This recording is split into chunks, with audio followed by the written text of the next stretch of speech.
1800 करोड़ का एक ऐसा बेशकीमती नेकलेस जिसे जमीन से 50 फुट नीचे बेहद कड़ी सुरक्षा के बीच छिपा कर रखा गया था, उसे चुराना तो दूर, उसके करीब पहुंचना भी लगभग नामुमकिन था। लेकिन तभी 8 लड़कियां मिलकर एक ऐसा मास्टर प्लान तैयार करती हैं जिसका मकसद इस नामुमकिन चोरी को मुमकिन बनाना था। अब सवाल ये है कि क्या वे हर सिक्योरिटी को चकमा देकर इस करोड़ों के नेकलेस को चुरा पाएंगी, या फिर उनकी एक छोटी सी गलती उन्हें ऐसी मुसीबत में डाल देगी जहाँ से निकलना लगभग असंभव होगा। कहानी की शुरुआत होती है डेबी नाम की एक बेहद चालाक और शातिर महिला से, जो सीधे एक महंगे ब्रांड के शोरूम में पहुंचती है। वहां वह बड़ी चालाकी से कई कीमती सामान उठाती है और उन पर लगे प्राइस टैग निकाल देती है। इसके बाद वह पूरे आत्मविश्वास के साथ काउंटर पर जाकर दावा करती है कि उसने ये सभी सामान पिछले हफ्ते यहीं से खरीदा था, लेकिन अब वह इन्हें वापस करना चाहती है। काउंटर पर मौजूद लड़की उससे खरीदारी की रसीद मांगती है, लेकिन डेबी के पास कोई रसीद नहीं होती। फिर उससे कार्ड से भुगतान का सबूत मांगा जाता है, लेकिन वह भी उसके पास नहीं होता। उसकी यह चाल कामयाब नहीं हो पाती और आखिरकार उसे वहां से खाली हाथ निकलना पड़ता है। लेकिन जाते जाते भी वह एक महंगा ब्रांडेड बैग उठा लेती है। यहीं से हमें अंदाजा हो जाता है कि डेबी कोई साधारण चोर नहीं, बल्कि हर छोटी बड़ी चीज में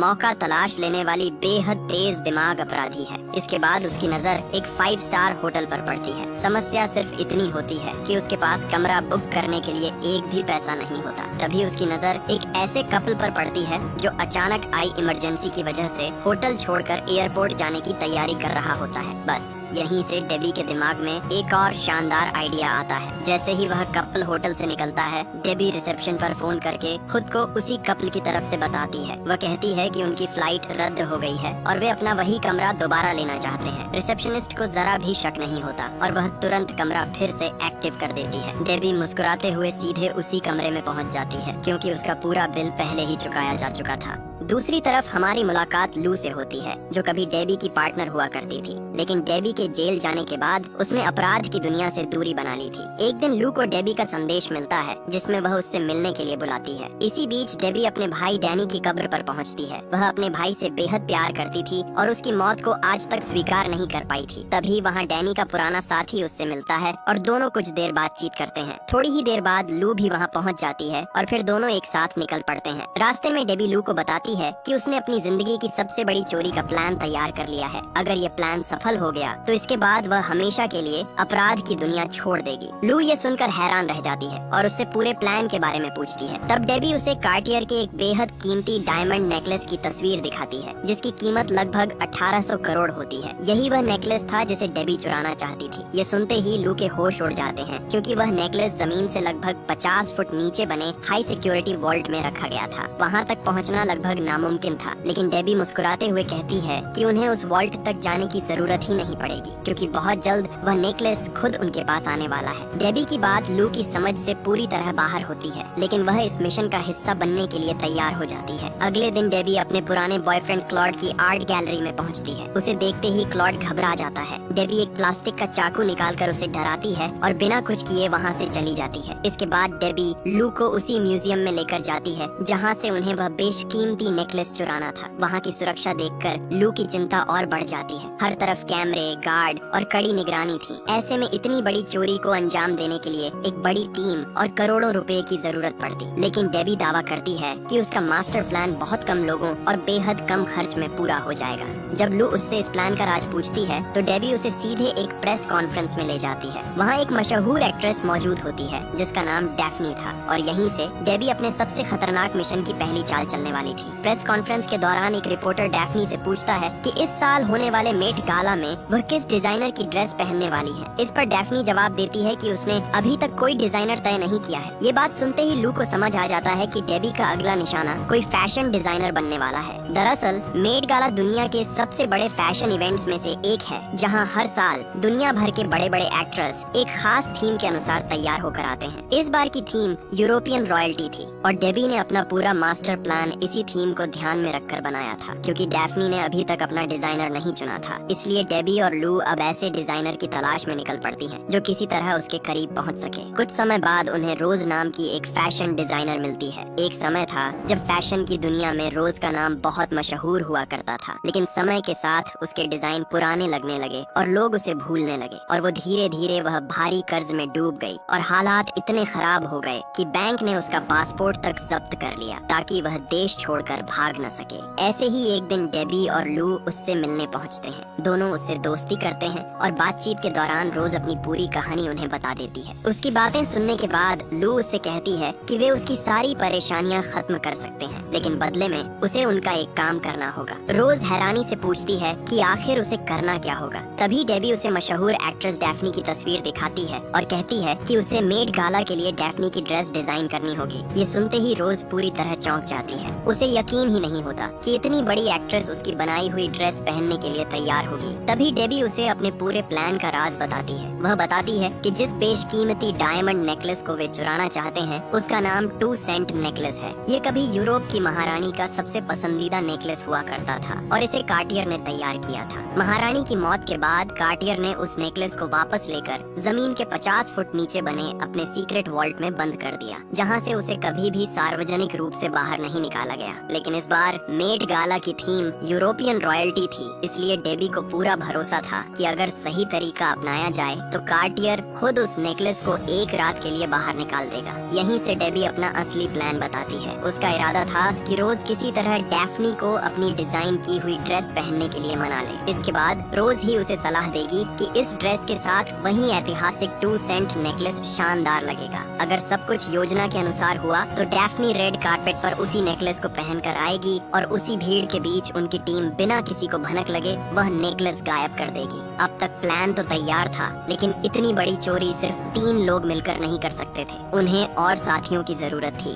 इसके बाद डेबी अनीता से मिलने पहुंचती है, जो कभी उसके भाई डैनी की पार्टनर हुआ करती थी और अब एक ज्वेलरी स्टोर में काम कर रही थी। डेबी उससे पूछती है कि अगर इस नेकलेस को छोटे छोटे गहनों में बदलना पड़े तो कितना समय लगेगा। अनीता बताती है कि इसमें कई घंटे, शायद पूरा दिन भी लग सकता है। लेकिन जैसे ही डेबी उसे इस काम के बदले 200 करोड़ देने का ऑफर देती है, अनीता तुरंत अपना फैसला बदल देती है और कहती है कि अब वह ये काम बहुत कम समय में पूरा कर सकती है। जब डेबी वापस घर पहुंचती है तब तक लू भी अपना काम पूरा कर चुकी होती है। उसने एक बेहद खतरनाक हैकर को ढूंढ लिया था जिसका नाम था नाइना बॉल। उसका नाम सुनकर सभी थोड़ा चौंक जाते हैं, लेकिन जल्द ही पता चलता है कि यह उसका असली नाम नहीं बल्कि एक कोड नेम है, क्योंकि हैकर्स अपनी असली पहचान कभी किसी के सामने नहीं आने देते। अगले दिन डेबी अपने प्लान का अगला कदम उठाती है। उसके बताए अनुसार रोज एक मशहूर एक्ट्रेस से मिलने जाती है। डेबी पहले ही पूरी मुलाकात का इंतजाम कर चुकी होती है और रोज को समझा देती है कि उसे क्या करना है। जैसे ही रोज उस एक्ट्रेस से हाथ मिलाती है, उसी पल डेबी चोरी छिपे उनकी एक तस्वीर खींच लेती है। तस्वीर को इस तरह लिया जाता है कि देखने वालों को लगे जैसे वह एक्ट्रेस रोज के डिजाइनों की तारीफ कर रही हो। इसके बाद डेबी वही तस्वीर एक अखबार में छपवा देती है। जब डैफ्नी ये खबर पढ़ती है तो उसे लगता है कि इंडस्ट्री की बड़ी बड़ी एक्ट्रेस रोज के डिजाइन पहनने के लिए उत्साहित है। यही देखकर वह खुद रोज से संपर्क करती है और मेट गाला के लिए अपनी ड्रेस डिजाइन करने का ऑफर दे देती है। डेबी के मास्टर प्लान का पहला पार्ट पूरी तरह सफल हो चुका था, लेकिन अभी असली खेल बाकी था।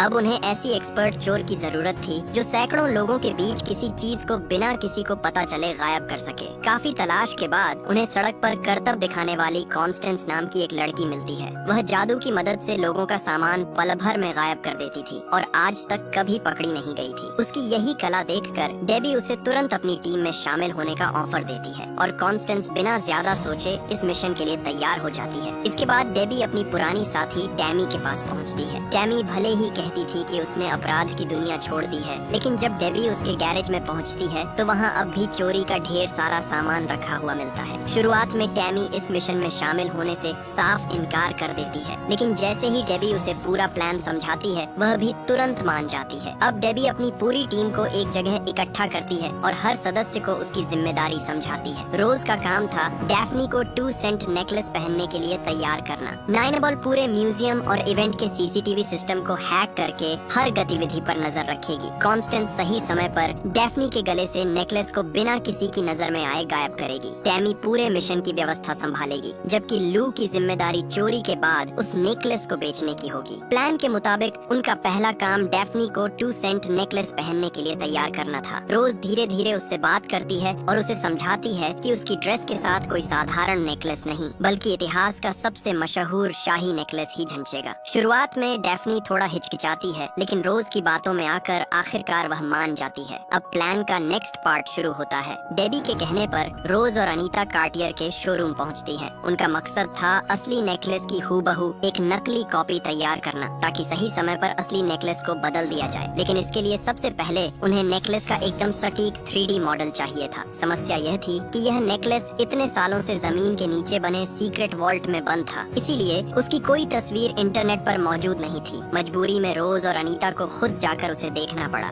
शोरूम पहुंचने के बाद वहां के कर्मचारी उन्हें कार्टियर के कई शानदार नेकलेस दिखाते हैं, लेकिन दोनों बार बार सिर्फ 2 सेंट नेकलेस देखने की जिद करती हैं। आखिरकार मामला मैनेजर तक पहुंचता है। शुरुआत में मैनेजर इतनी बड़ी कीमत वाला नेकलेस बाहर निकालने से साफ मना कर देता है, लेकिन रोज उसे समझाती है कि अगर कार्टियर अपने सबसे मशहूर नेकलेस को हमेशा तिजोरी में बंद रखेगा तो धीरे धीरे लोग इस ब्रांड को भूल जाएंगे। वहीं अगर यही नेकलेस किसी बड़ी सेलिब्रिटी के गले में दिखाई दे तो पूरी दुनिया में कार्टियर की चर्चा होने लगेगी। रोज की बात मैनेजर को सही लगती है और वह दोनों को जमीन के नीचे बने सीक्रेट वॉल्ट में ले जाने के लिए तैयार हो जाता है। वहाँ पहुंचकर रोज एक खास तरह का चश्मा पहन लेती है। देखने में वह बिल्कुल सामान्य चश्मा लगता था, लेकिन असल में उसके अंदर एक 3D स्कैनर छिपा हुआ था। लेकिन जैसे ही स्कैनिंग शुरू होती है, एक नई परेशानी सामने आ जाती है। वॉल्ट जमीन के काफी नीचे होने की वजह से स्कैनर को सही सिग्नल नहीं मिल पा रहा था। रोज घबरा जाती है। तभी अनीता तुरंत एक बहाना बनाती है। वह मैनेजर से कहती है कि मेट गाला का कार्यक्रम दिन में होने वाला है, इसलिए उन्हें यह भी देखना होगा कि धूप में यह नेकलेस कैसा दिखाई देगा। मैनेजर को यह बात सही लगती है और वह नेकलेस को बाहर धूप में ले आता है। रोज के चश्मे को पूरा सिग्नल मिल जाता है। वह नेकलेस को हर तरफ से बहुत ध्यान से देखने का नाटक करती है, जबकि असल में उसका चश्मा उसकी पूरी 3D स्कैनिंग कर रहा होता है। उधर नाइना बॉल अपने सिस्टम पर बैठी उसी स्कैन की मदद से नेकलेस का डिजिटल मॉडल तैयार कर रही होती है। कुछ ही मिनटों में पूरा 3D मॉडल तैयार हो जाता है। इसके बाद रोज और अनीता वहाँ से निकल जाती हैं। अगले दिन कॉन्स्टेंस म्यूजियम पहुँचती है और बड़ी सफाई से वहाँ काम करने वाले एक सफाई कर्मचारी का ID कार्ड चुरा लेती है। वह कार्ड तुरंत नाइना बॉल तक पहुँचा दिया जाता है। उसी ID की मदद से नाइना बॉल सफाई कर्मचारी का भेष बनाकर म्यूजियम के अंदर घुस जाती है। उसी समय वहाँ मेट गाला की सुरक्षा व्यवस्था को लेकर एक अहम मीटिंग चल रही होती है। नाइना बॉल कूड़ादान साफ करने का बहाना बनाकर कमरे में जाती है और वहाँ एक छोटा सा स्पीकर छिपा देती है। अब टीम बाहर बैठकर मीटिंग की हर बात सुन सकती थी। उन्हें पता चलता है कि मेट गाला के लिए पूरे सिक्योरिटी सिस्टम को अपग्रेड किया जा रहा है। ये खबर सुनकर डेबी खुश हो जाती है, क्योंकि सिस्टम अपग्रेड होने के दौरान उसमें सेंध लगाने का मौका मिल सकता था। उसी रात नाइन बॉल सिक्योरिटी टीम के कर्मचारियों की सोशल मीडिया प्रोफाइल खंगालना शुरू करती है। तभी उसे एक कर्मचारी मिलता है जिसकी पूरी प्रोफाइल सिर्फ कुत्तों की तस्वीरों से भरी हुई थी। नाइन बॉल उसकी इसी कमजोरी का फायदा उठाती है। वह कुत्तों से जुड़ी एक नकली वेबसाइट बनाती है और उसका लिंक उस कर्मचारी को भेज देती है। जैसे ही वह आदमी बिना सोचे समझे लिंक पर क्लिक करता है,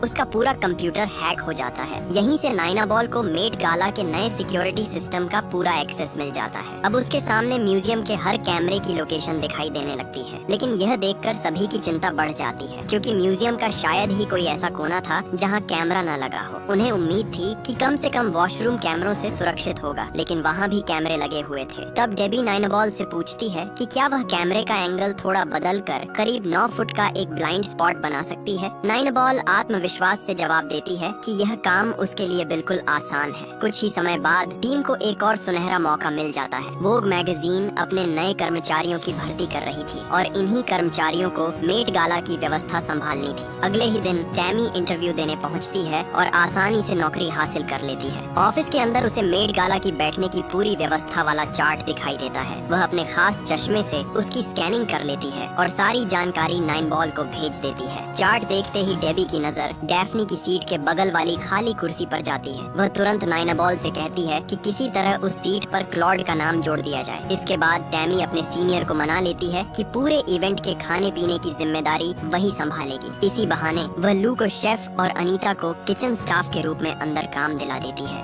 अब उनकी टीम के ज्यादातर सदस्य बिना किसी शक के मेट गाला के अंदर पहुंचने वाले थे। धीरे धीरे डेबी का पूरा मास्टर प्लान बिल्कुल उसी तरह आगे बढ़ रहा था जैसा उसने सोचा था। आखिरकार वह दिन भी आ जाता है जिसका सभी को इंतजार था। सुबह सुबह कार्टियर का कर्मचारी 2 सेंट नेकलेस लेकर डैफ्नी के घर पहुंचता है। रोज उसके पास खड़ी होती है और उसे नेकलेस पहनकर देखने के लिए कहती है। डैफ्नी जैसे ही नेकलेस पहनती है, रोज उसे उतारने की कोशिश करती है, लेकिन तभी एक नई मुसीबत सामने आ जाती है। नेकलेस का लॉक किसी भी तरह खुल ही नहीं रहा था। तभी कार्टियर का कर्मचारी बताता है कि इस नेकलेस को खोलने के लिए एक खास तरह का मैग्नेट चाहिए जो सिर्फ कार्टियर के पास मौजूद है। उसके बिना यह नेकलेस कभी नहीं खुल सकता। ये सुनते ही रोज के चेहरे का रंग उड़ जाता है। अगर नेकलेस खुला ही नहीं तो पूरी चोरी का प्लान यहीं खत्म हो जाएगा। लेकिन रोज तुरंत खुद को संभालती है और कर्मचारी से कहती है कि वह एक बार उसके सामने लॉक खोल कर दिखाए ताकि जरूरत पड़ने पर वह भी समझ सके। कर्मचारी जैसे ही मैग्नेट से लॉक खोल कर दिखाता है, रोज चोरी छिपे पूरे प्रोसेस की वीडियो बना लेती है और तुरंत डेबी को भेज देती है। वीडियो देखकर डेबी की चिंता और बढ़ जाती है। तभी नाइनाबॉल को एक शानदार आइडिया आता है। वह यह वीडियो अपनी बहन को भेजती है जो ऐसे डिवाइस बनाने में माहिर थी। वीडियो देखने के बाद उसकी बहन बिल्कुल वैसा ही मैग्नेट तैयार कर देती है और नाइनाबॉल को दे देती है। शाम होते होते मेट गाला की शानदार शुरुआत हो जाती है। डैफ्नी पूरे शाही अंदाज में 2 सेंट नेकलेस पहनकर इवेंट में पहुंचती है। उसके साथ रोज और कार्टियर का कर्मचारी भी मौजूद होते हैं, जबकि डेबी की पूरी टीम पहले से अपनी अपनी जगह संभाल चुकी होती है। नाइनाबॉल बाहर खड़ी एक वैन में बैठकर हैक किए गए कैमरों के जरिए पूरे म्यूजियम पर नजर रख रही होती है। योजना के अनुसार डैफ्नी सबसे पहले म्यूजियम के उस हिस्से में जाती है जहां यूरोप के सबसे कीमती शाही गहने प्रदर्शित किए गए थे। वहां कुछ समय बिताने के बाद वह अपनी तय सीट की ओर बढ़ जाती है और अब डेबी की जिंदगी की सबसे बड़ी चोरी शुरू होने वाली थी। डिनर शुरू होते ही लू वेटर का भेष बनाकर चुपचाप डैफ्नी की टेबल तक पहुंचती है। मौका मिलते ही वह बड़ी सफाई से उसके खाने में एक खास केमिकल मिला देती है।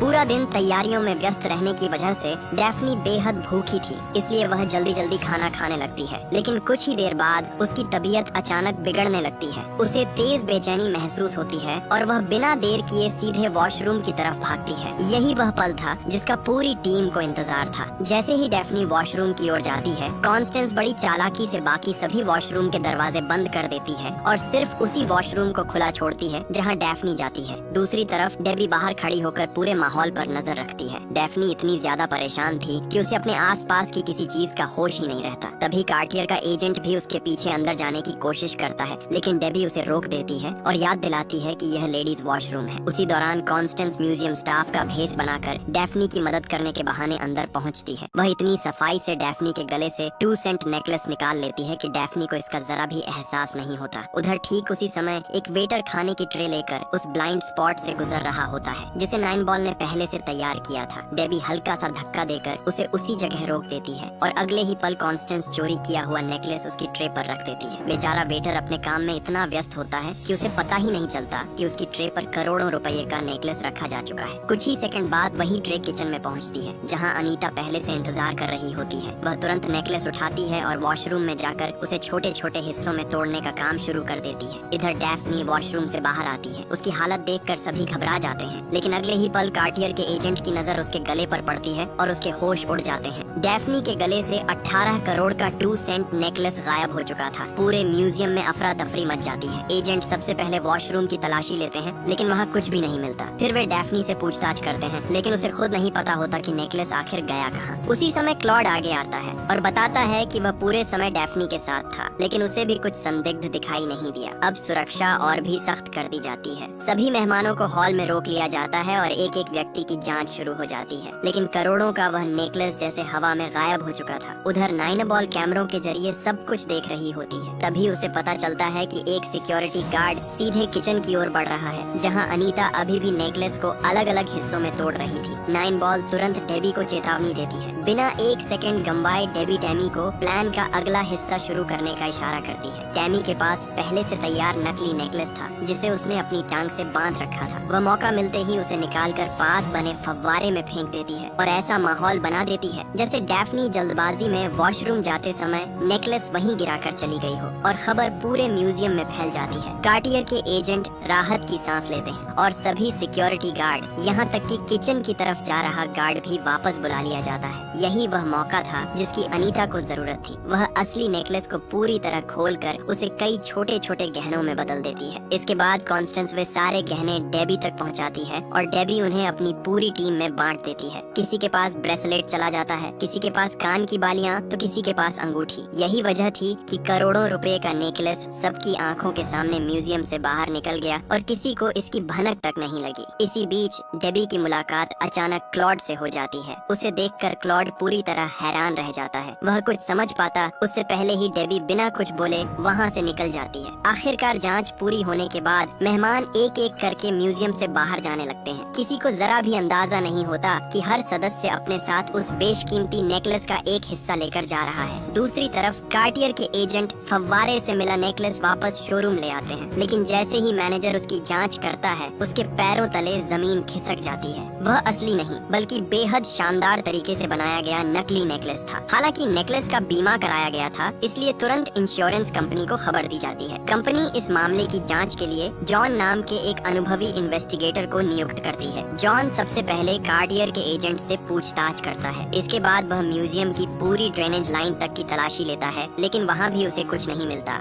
इसके बाद वह डैफ्नी से पूछताछ करता है। जब डैफ्नी को पता चलता है कि उसने जो नेकलेस वापस किया था वह नकली था, तो वह भी पूरी तरह हैरान रह जाती है। आखिर में जॉन पूरे इवेंट की सीसीटीवी फुटेज देखना शुरू करता है। तभी उसकी नजर डेबी पर पड़ती है। वह पहले से ही डेबी को जानता था, इसलिए उसका शक तुरंत उसी पर चला जाता है। उसी दिन वह डेबी से मिलने पहुंचता है और सीधे उस पर नेकलेस चोरी करने का आरोप लगा देता है, लेकिन डेबी बिना घबराए हर आरोप से साफ इनकार कर देती है। इतना ही नहीं, वह चालाकी से शक की दिशा क्लॉड की तरफ मोड़ देती है। जॉन पूरी तरह उसकी बात पर यकीन तो नहीं करता, क्योंकि उसके पास क्लॉड के खिलाफ कोई सबूत नहीं था। तभी डेबी उससे कहती है कि अगर वह थोड़ा समय दे तो वह क्लॉड के खिलाफ सबूत भी जुटा देगी। उसी शाम डेबी अपनी पूरी टीम के साथ बैठकर आगे की योजना पर चर्चा करती है कि आखिर इन हीरो को बेचा कैसे जाए। लेकिन तभी दरवाजा खुलता है और अंदर डैफ्नी चली आती है। यही फिल्म का सबसे बड़ा ट्विस्ट सामने आता है। दरअसल डैफ्नी भी इस मिशन का हिस्सा थी। सबसे हैरान करने वाली बात यह थी कि ये राज टीम के बाकी 7 सदस्यों को भी नहीं पता था। डैफ्नी काफी पहले ही डेबी की पूरी चाल समझ चुकी थी। जब रोज बार बार उसे 2 सेंट नेकलेस पहनने के लिए जोर दे रही थी, तभी उसे रोज की ओवर एक्टिंग पर शक हो गया था। यहाँ तक कि वॉशरूम में जब कॉन्स्टेंस ने उसके गले से नेकलेस निकाला, तब भी डैफ्नी को सब महसूस हो गया था, लेकिन उसने जानबूझकर किसी को नहीं रोका। उसने फैसला कर लिया था कि वह डेबी का साथ देगी। डेबी भी उसकी बात मान लेती है, क्योंकि अगर डैफ्नी उनका साथ न देती तो वह एक पल में पूरी टीम को पुलिस के हवाले कर सकती थी। लेकिन अब भी एक बहुत बड़ी समस्या बाकी थी। जब तक इस चोरी का केस बंद नहीं हो जाता, वे इन हीरो को बेच नहीं सकते थे। अब उन्हें किसी ऐसे इंसान की जरूरत थी जिस पर पूरी चोरी का इल्जाम डाला जा सके, यानी एक बलि का बकरा। डेबी मुस्कुराते हुए अपनी टीम को बताती है कि उन्हें बलि का बकरा ढूंढने की जरूरत ही नहीं है, क्योंकि उसने पहले से ही एक इंसान चुन रखा है, क्लॉड। उसी रात डैफ्नी डेबी के बताए अनुसार क्लॉड से मिलने जाती है। दोनों पूरी रात साथ बिताते हैं। अगली सुबह क्लॉड के जागने से पहले ही डैफ्नी चुपचाप उसकी अलमारी से वही सूट निकालती है जो उसने मेट गाला की रात पहना था। दरअसल मेट गाला के दौरान जब डेबी जानबूझकर क्लॉड से टकराई थी, तभी उसने चोरी छिपे 2 सेंट नेकलेस का एक छोटा सा टुकड़ा उसकी जेब में डाल दिया था। डैफ्नी उसी सूट की जेब से वह हीरे का टुकड़ा निकालती है, उसकी तस्वीर खींचती है और तुरंत डेबी को भेज देती है। डेबी बिना देर किए वह फोटो इन्वेस्टिगेटर जॉन तक पहुंचा देती है। अब जॉन के हाथ पहली बार एक ठोस सबूत आ चुका था। वह तुरंत पुलिस को खबर देता है और कुछ ही समय बाद क्लॉड को गिरफ्तार कर लिया जाता है। लेकिन सवाल यह था कि आखिर डेबी ने क्लॉड को ही क्यों फंसाया। इसका जवाब उनके अतीत में छिपा था। कई साल पहले डेबी और क्लॉड एक दूसरे से प्यार करते थे। दोनों मिलकर महंगी आर्ट गैलरियों से कीमती पेंटिंग्स चुराते और उन्हें बेचकर करोड़ों कमाते थे। लेकिन एक दिन उनकी किस्मत ने साथ छोड़ दिया और दोनों पुलिस के हत्थे चढ़ गए। उस मुश्किल वक्त में क्लॉड ने खुद को बचाने के लिए पूरी गद्दारी कर दी। उसने सारा इल्जाम डेबी पर डाल दिया और पुलिस से कह दिया कि डेबी ने उसे मजबूर करके ये सब करवाया था। जेल से बाहर आने के बाद डेबी ने सिर्फ एक नहीं बल्कि 2 मास्टर प्लान बनाए थे। पहला था 1800 करोड़ का 2 सेंट नेकलेस चुराना और दूसरा था क्लॉड से अपने विश्वासघात का बदला लेना। अब आखिरकार वह समय आ चुका था जब टीम उन हीरो को बेच सकती थी, लेकिन जब सारे खर्चे निकालकर हिसाब लगाया गया तो सभी के हिस्से में उम्मीद से काफी कम पैसा आने वाला था। यह देखकर पूरी टीम थोड़ी निराश हो जाती है। तभी डेबी एक और ऐसा राज खोलती है जिसे सुनकर सबकी आंखें फटी की फटी रह जाती हैं। वह बताती है कि उन्होंने सिर्फ 2 सेंट नेकलेस ही नहीं चुराया था, असल में उन्होंने म्यूजियम में रखे पूरे शाही ज्वेलरी कलेक्शन को ही बदल दिया था। डेबी ने अपने एक पुराने साथी की मदद से पहले ही म्यूजियम में घुसकर सारे असली गहनों की जगह बिल्कुल वैसी ही नकली ज्वेलरी रख दी थी। उन सभी गहनों की कुल कीमत लगभग $350 मिलियन यानी करीब 4200 करोड़ थी। यह सच्चाई सुनते ही पूरी टीम खुशी से झूम उठती है, क्योंकि अब हर सदस्य के हिस्से में उम्मीद से कई गुना ज्यादा पैसा आने वाला था। यहीं इस रोमांचक कहानी का अंत होता है।